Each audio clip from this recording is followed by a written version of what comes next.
Hello YouTube, aujourd'hui on va parler du sujet comment appréhender la hausse des taux. On est passé de 1% sur 20 ans à aujourd'hui, alors je vous parle en octobre 2022 à 2% sur 20 ans. Et ça ne m'étonnerait pas qu'on aille jusqu'à 3% voire 4% sur 20 ans. C'est des taux bien sûr qui nous impactent, ça nous fait baisser notre cash flow, mais il ne faut pas oublier une chose. Je vais vous donner un petit exemple de quel est l'impact de la hausse des taux réellement. Par exemple, quand on était à 1%, si on empruntait 100 000 euros, on payait 500 euros par mois de mensualité. Ensuite, à 2%, on paye 535, à 3%, 570 et à 4%, on paiera en environ 630 euros, il me semble. Donc, c'est quoi la finalité? C'est qu'en réalité, bien sûr, entre 500 et 630, il y a une différence, on a moins de cash flow, etc. Mais si vous avez bien fait votre investissement, quand on investit dans l'immobilier, on investit sur plusieurs années, sur 5, sur 10, sur 15, voire sur 20 ans. Donc, on ne regarde pas vraiment au point donné.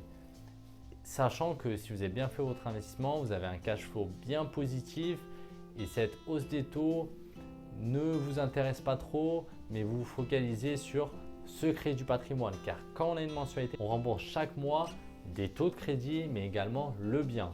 Donc, ça s'accumule au fur et à mesure et quand on revend, plus on a remboursé, plus on a d'argent. Donc, cette hausse des taux, pour moi, qu'est-ce qui va se passer?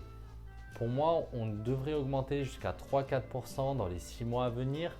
Mais quel sera l'impact? Tout simplement une baisse des prix de l'immobilier. Peut-être pas fulgurante, mais le fait que les prix baissent, ça aura un double effet qui va s'annihiler. C'est-à-dire, si votre bien, son prix baisse quand vous l'achetez à 90 000 et plus à 100 000, et si les taux passent de 1 à 4%, on va prendre le cas extrême, au final, votre mensualité sera la même. Tandis qu'avec l'inflation qui est vraiment forte en ce moment, d'ailleurs c'est pour ça que les taux augmentent, c'est parce que pour contrer l'inflation, pour la faire redescendre à 2%, au final votre cash flow restera le même. Que vous ayez 1% ou 4% de taux, tout simplement parce que les prix de l'immobilier auront baissé légèrement.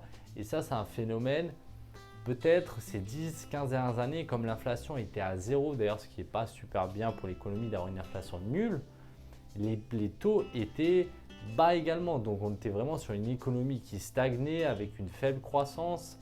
Là, on est sur une économie comme on a connu il y a 40-50 ans. Moi, j'ai pas connu, mais peut-être même nos grands-parents, même pas nos parents, mais nos grands-parents ont connu, avec une inflation forte, une croissance qui est faible et des taux, bien entendu, élevés. Et donc les prix immobiliers, dans ce cas-là, baissent et c'est tout à fait normal, mais ça fait partie de l'économie. Ils ont vachement augmenté sur les 10 dernières années. On a vraiment profité de ça pour les personnes qui ont investi en 2010, en 2015. On a eu des taux faibles.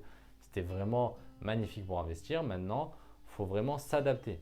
L'avantage que ça, quand les taux augmentent, les prix baissent, tout le monde panique et donc on pourra négocier encore plus. Donc n'hésitez pas dans les mois à venir à faire des négociations encore plus fortes et les vendeurs seront en position de faiblesse. Les vendeurs étaient en position de force avec des taux bas, des prix qui montent et avec des prix qui baissent et des taux élevés, les vendeurs sont en position de faiblesse. Et de plus en plus, ils nous demandent si notre dossier bancaire est solide, etc.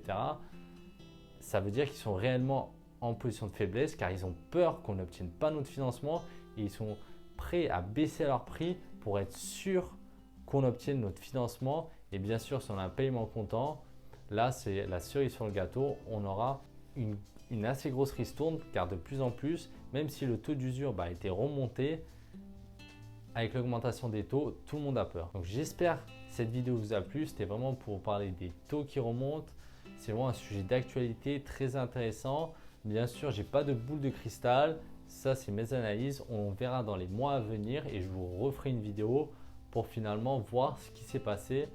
Et ça risque d'être fort bien intéressant. Et je compte sur vous la team de mettre un petit commentaire, me dire votre avis sur la hausse ou la baisse des taux sur les mois à venir et est-ce que les prix vont augmenter et baisser.